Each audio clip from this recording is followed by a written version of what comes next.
Hi, how are you today? Yesterday, I wrote an article about the vaccination. Why?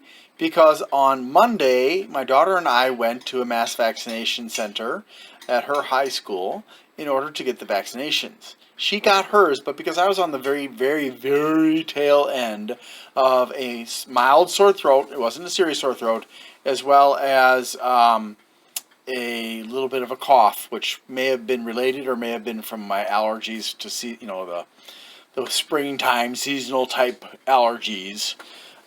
They recommended I not get it. And since they know more about medicine than I do, even though I like to pretend I know something about medicine, I went with your advice. They said, check with your doctor.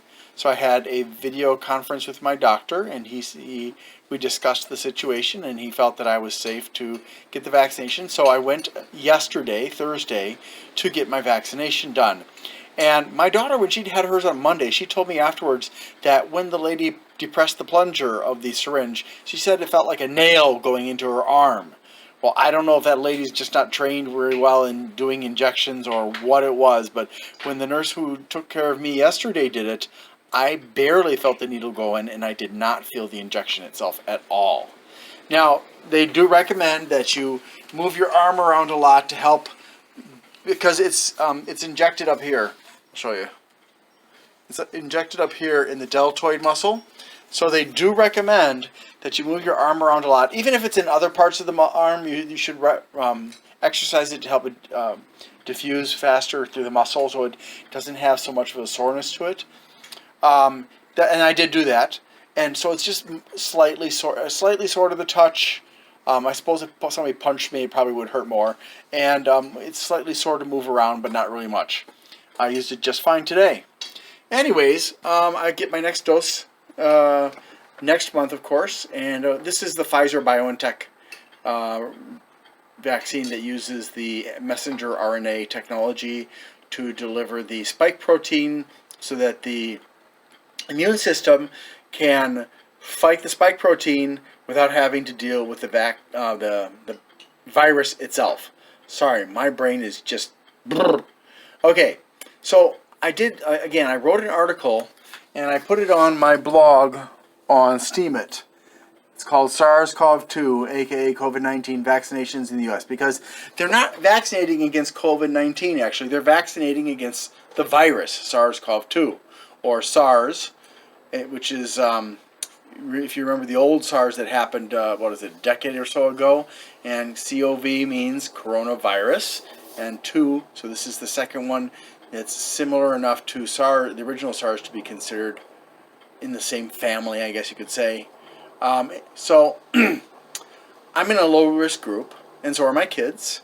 In fact, overall, healthy children are the least at risk of developing COVID-19 after being affected by the virus. Now, the most at risk include the very old, but generally the very old who are also very infirm, that have medical conditions. My mom got it.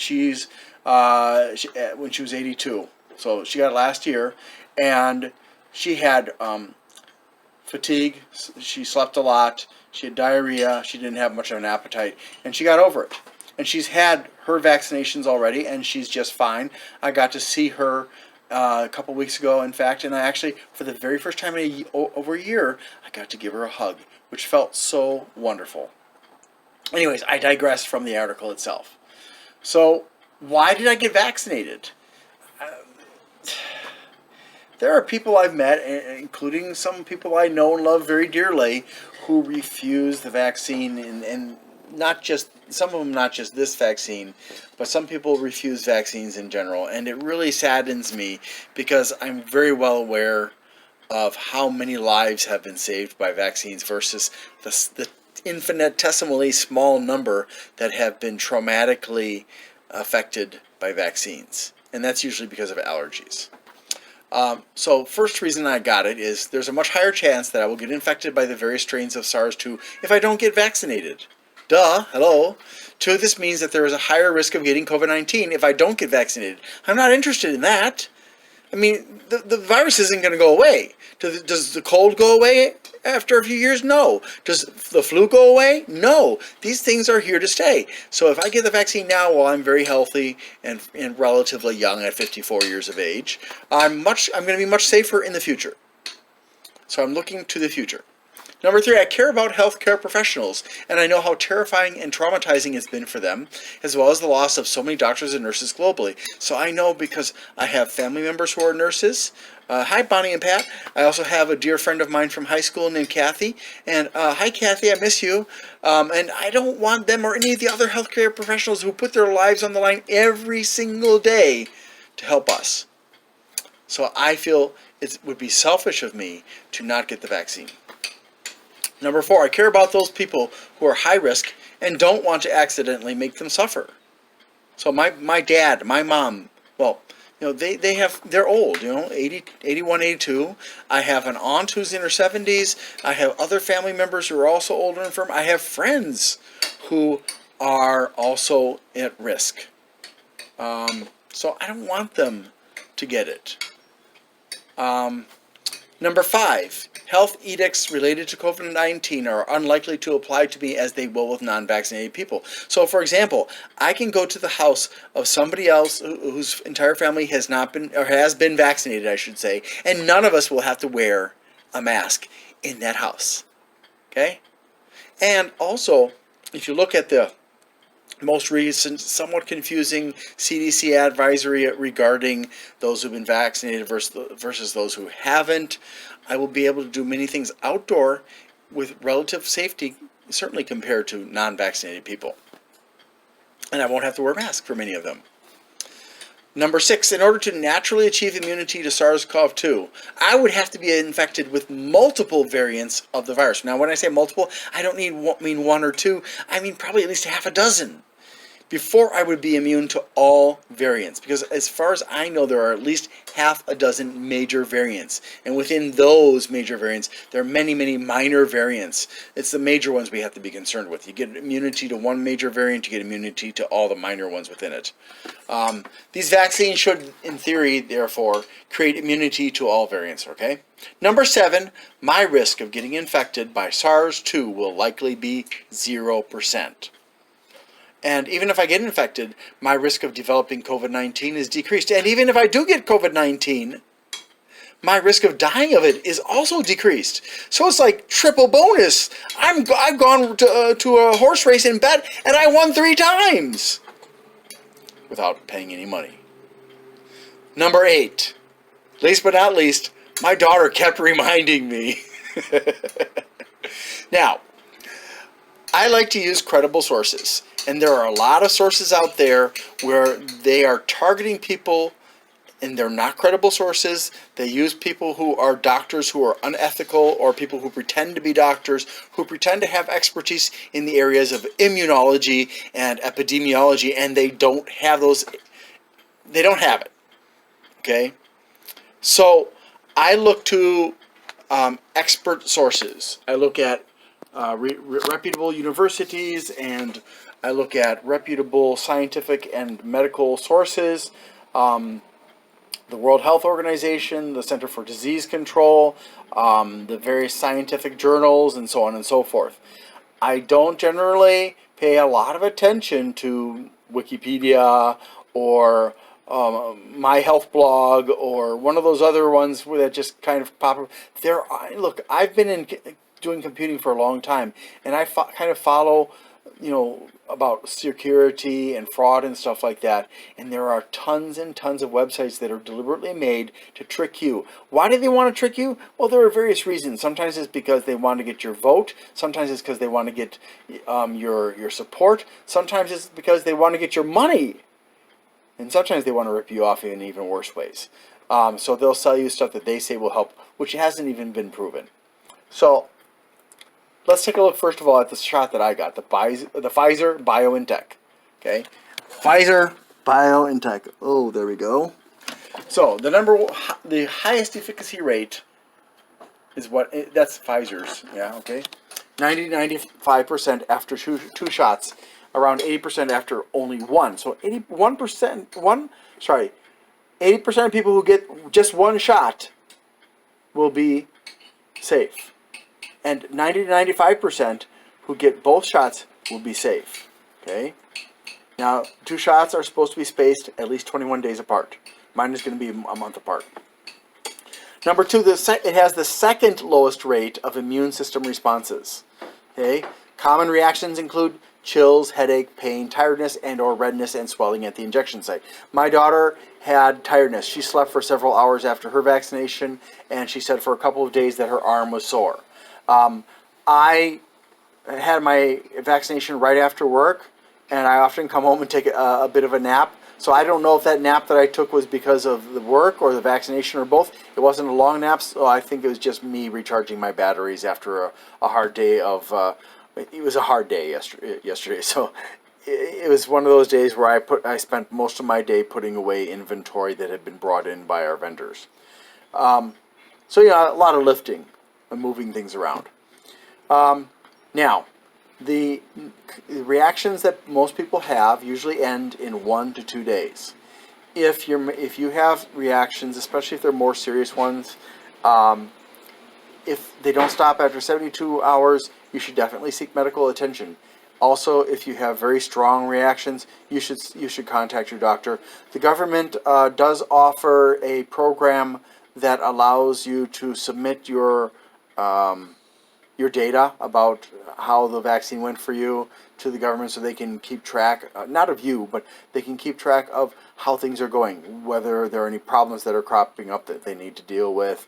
And they can evaluate whether a particular vaccine needs to be put on hold, like the Johnson & Johnson Janssen vaccine was put on hold for a few days because of the blood clot problem.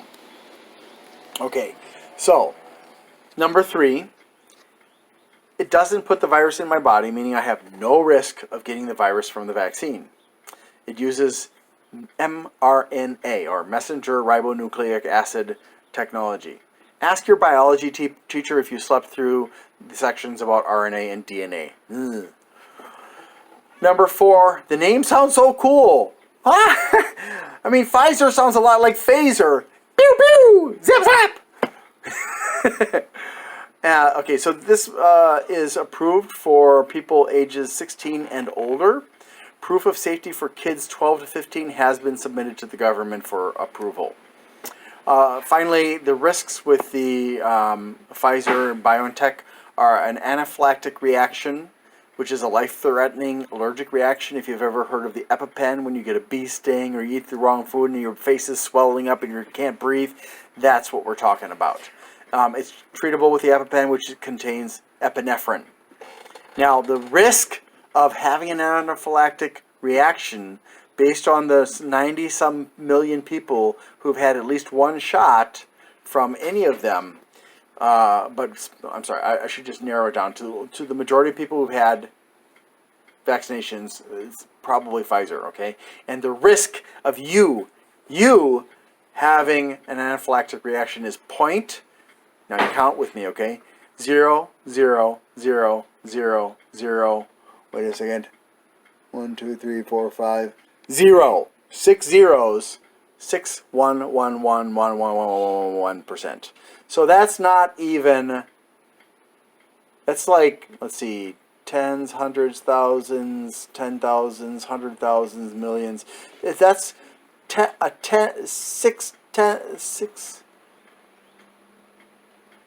60 millionths of a percent of a chance that you're going to have an anaphylactic reaction to something in the vaccine. It's not that you're getting sick from the virus, it's that your body doesn't like something in the vaccine. So, we have allergies, right? This is one of those risks, and it's very, very rare. Okay, so the second one is Moderna. Yes, Moderna. What? Sorry. I get too excited sometimes and I start coughing. All right, so the second highest efficacy rate, okay, 90 to 94% after 2 shots, although the elderly, and I think this is true of Pfizer and Johnson & Johnson as well. I think it's generally true of all the different vaccines, but I don't have the data to back that because I didn't research it. The rate of efficacy for the elderly, 65 and older, is about 86%. Now, it does have also 2 shots, 28 days apart. and it's approved for 18 and older. It's got the second lowest rate of immune system responses. I'm sorry, it should be third lowest. It's got the highest rate. I apologize. It's got the highest rate of immune system responses, but still very, very low. So actually, Johnson & Johnson has the least, ironically, and then Pfizer and then Moderna of the ones that are used in the U.S. at this time. There are two others that haven't been used in the U.S. yet. AstraZeneca, and I forgot what the other one's called. Anyway, so the common reactions to this vaccine are chills, headache, pain, tiredness, and or redness and swelling at the injection site. Again, should be gone in 1 to 2 days. Seek medical help after 72 hours if they persist, or if you have very strong reactions, then you should seek attention sooner. Now, number 3, it doesn't put the virus in my body, again, messenger RNA, meaning that I have no risk of getting the virus from the vaccine. Risks. Anaphylactic reaction, again, same as with Pfizer, BioNTech. Although the source, Yale, did not actually give any statistics on it. It just mentioned it could happen. And I don't know if that's because they didn't have enough documentation to include statistics in it, or they're assuming that there will be anaphylactic reactions because it uses the same technology of mRNA as Pfizer does, because it didn't make it clear in the article. Okay, and finally, Johnson & Johnson. Now, actually, it's kind of cool. I got this off of their website, their logo. It actually, the first time you open this up, it actually writes it across the screen, so it's kind of cool looking. But useless, but cool looking. Okay, so number 1, the lowest efficacy rate. Currently estimated to be only, now my doctor that I spoke to on, was it Tuesday or Wednesday, I asked him about it, and he said that a report had come out on Monday that said that the efficacy was 65%, and other sources have said 72%. So basically, you're looking at a 35% risk that you're not going to be immune after you get this vaccine. Okay, and to me, that's not worth it. A lot of people only want one shot. I get it, but if you're basically, you might as well flip a coin. Okay, so 1 shot. Johnson & Johnson is researching to see if having 2 shots is more effective. That was announced back in January. I don't know if they came out with the results. It is approved for 18 and older. So if you are 16 or 17, you can only get Pfizer.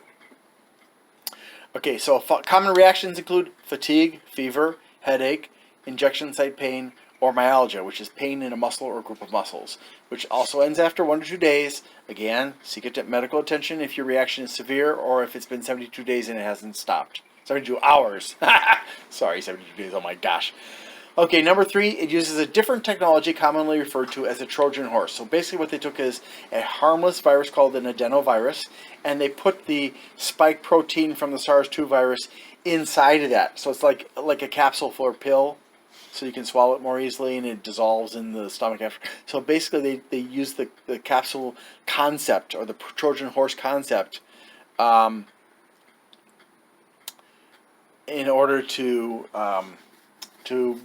put it in there so that the your immune system, can then identify, attack, and defeat the spike protein without being at risk from a virus. Again, according to what he saw on Monday, about 13 people out of 1.5 million recipients of the Johnson & Johnson virus had a blood clotting disorder. They were all females. And I think he said 1 or 2 of them died. So that's a very tiny number of people. Now, I feel bad for the families who lost their loved one. I wish it hadn't happened. But again, I personally will recommend the Pfizer vaccine because it's got a very high efficacy rate and it's very safe. All right, so but put it in context here. You're 2 times more likely to get hit by lightning than you are to get this blood clotting disorder. Okay? And you're a lot more likely to die in a car crash or get hurt in a car crash. I mean, immensely more risk. All right, so now some facts for you. Over 90 million Americans have received one brand of the vaccine. 580 million humans have received one dose. About 1 billion people worldwide have been vaccinated as of when I did this yesterday. Actual numbers are higher because some countries didn't report or didn't report by the time I saw the information, or didn't report partial and full vaccination separately, or the data, or there may have been other reasons that their data was not included. I looked at two different sites, Our World in Data and New Statesman. Okay, there's little evidence to prove the claim that the vaccine is killing people. The VAERS database is being misused to make false claims about deaths. You can look at fullfact.org for more information about that, but I will quote a little bit from their website.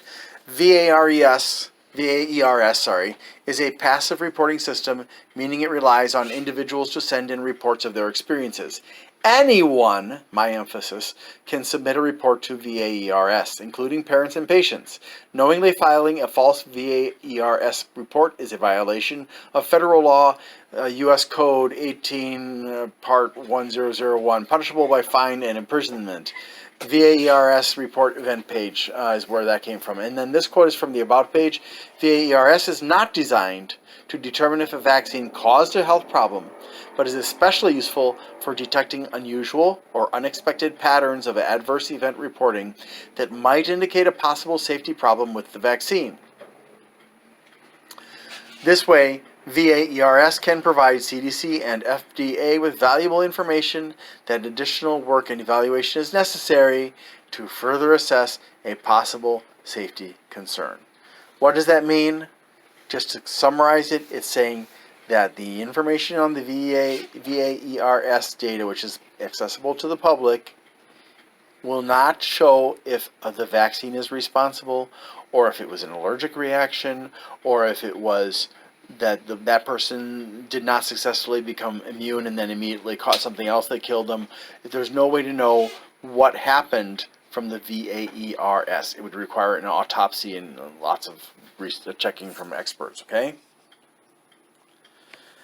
So don't go to the VAERS if you're trying to figure out how many people have died from the vaccine. It's not that kind of resource. Thus, claims by the Epoch Times that the vaccines have killed almost 1,000 people in the U.S. are unprovable, since VAERS doesn't provide that data and anyone can submit data, even people who are lying, or who think they know what they're talking about and don't. Kent Woods, former chief executive of the UK Medicines and Healthcare Products Regulatory Agency, previously told Newsweek that a person suddenly dying after having a vaccine is not proof that the vaccine caused the death. So, for all three vaccines, what reactions and how strong they are will vary from person to person. Some people have no reactions. Now, I'm on day one. I'm 24 hours past my vaccination, and all right. So again, what reactions you have and how strong they are going to be varies from one person to the next. You may have, like me, just a little bit of soreness in the arm. You may be like my daughter, soreness in the arm plus sleepiness for several hours. And the nurse that gave me an injection, she had the same reaction as Jasmine, the soreness, and then she slept for several hours. But you may have no reaction, or you may have serious reactions, but the risks of serious reactions are very, very low. Please understand, the risk you're putting yourself at by not getting the vaccine is much higher than the risk you're getting by getting the vaccine. Okay. Please remember that no vaccine works for everyone, and thus a risk of contracting SARS-CoV-2 if your immune system doesn't respond correctly to the vaccine does exist. In other words, about 5% of people who get Pfizer or Moderna will still be vulnerable, whereas 35% of Johnson & Johnson recipients will be vulnerable. Currently, the rate of non-immunity following being vaccinated is about 0.008%. Okay? That's 8 thousandths of a percent. Okay, so less than 1%. Got it? A lot less.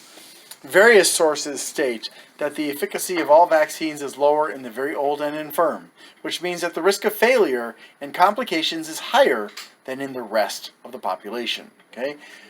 Consult an immunologist or epidemiologist, please, before having a SARS vaccine administered to someone who is very old and in poor health, as well as younger people who have serious health problems. Now, I'm going to segue from here for a minute to a story about a friend of mine who I have known for a few years now.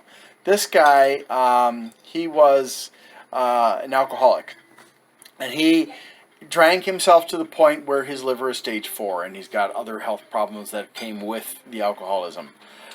He's now been on the wagon for a while, but he told me that when he got the first vaccination, he felt like he was hit with a big rig, which is a large, those big trucks that transport cargo. He had the flu, he had a tummy nausea, and it lasted for 4 days.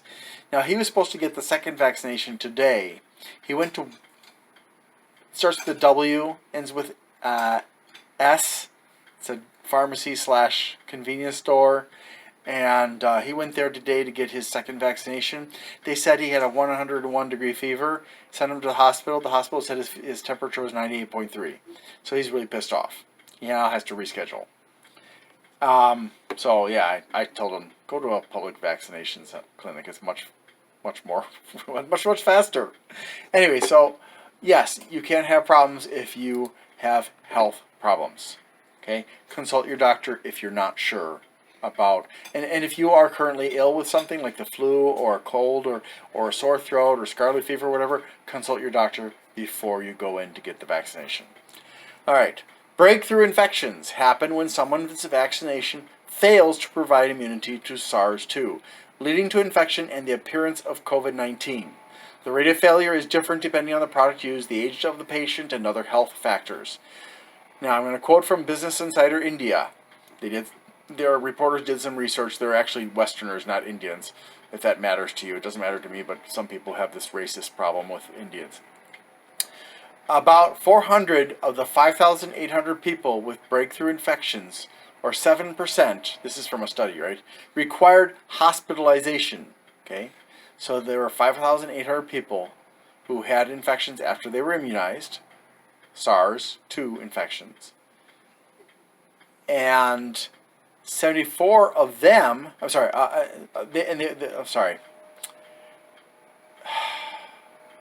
so that 400 had to be hospitalized because of the severity of the COVID-19. 74 of them died. That's 1.3% of that 5,800 people.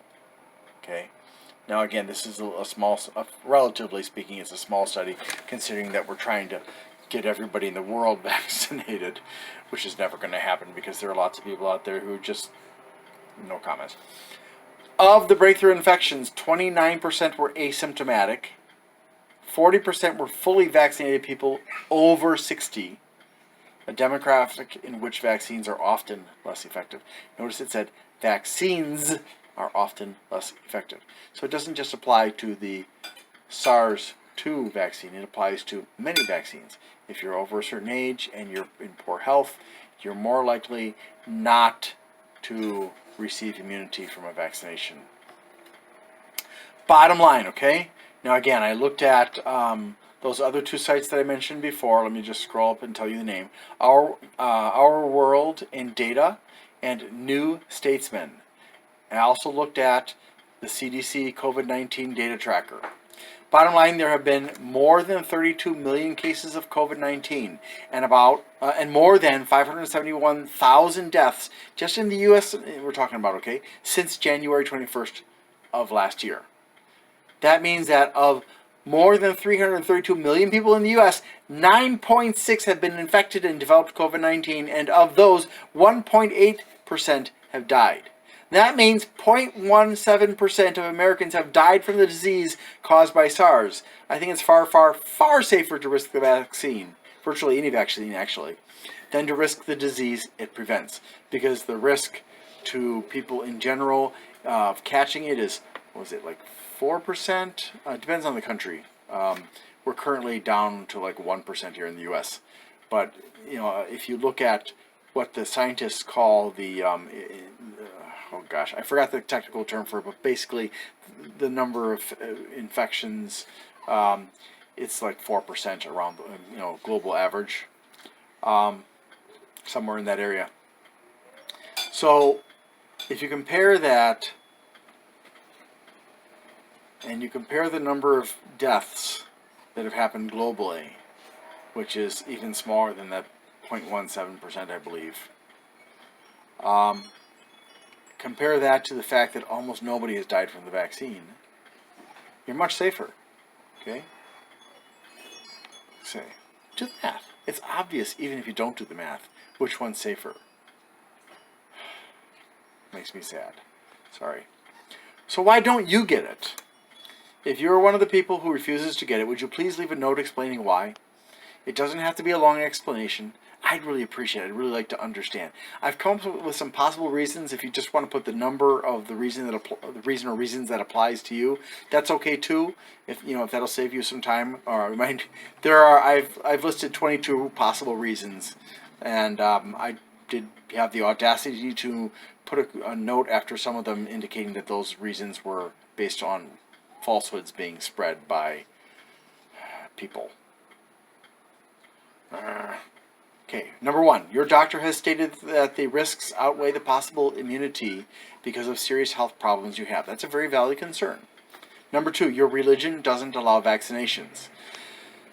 Number 3, you believe that there's a conspiracy and that the vaccines are fake and the contents are either a tracking device or medicine to control you. This is not true. Number 4, you've been told that it's bad, dangerous, fake, and or not trustworthy. Also not true. Number 5, you suffer from paranoia. My family has paranoia in it. I have struggled with paranoia. I get it.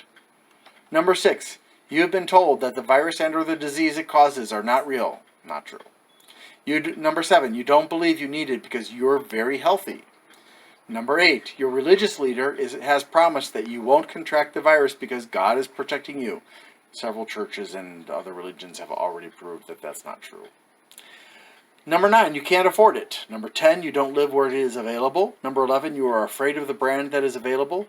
Number 12, the brand available to you isn't highly efficacious. In other words, 90% or greater efficacy.